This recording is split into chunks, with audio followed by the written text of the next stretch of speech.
Sudah waktunya buka puasa.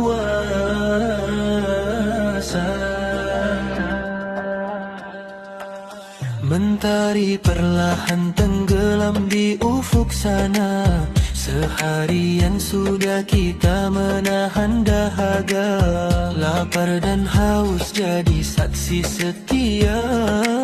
Sabar dan doa menghiasi jiwa. Azan maghrib pun mulai terdengar. Hati bergetar penuh syukur dan sabar. Sudah waktunya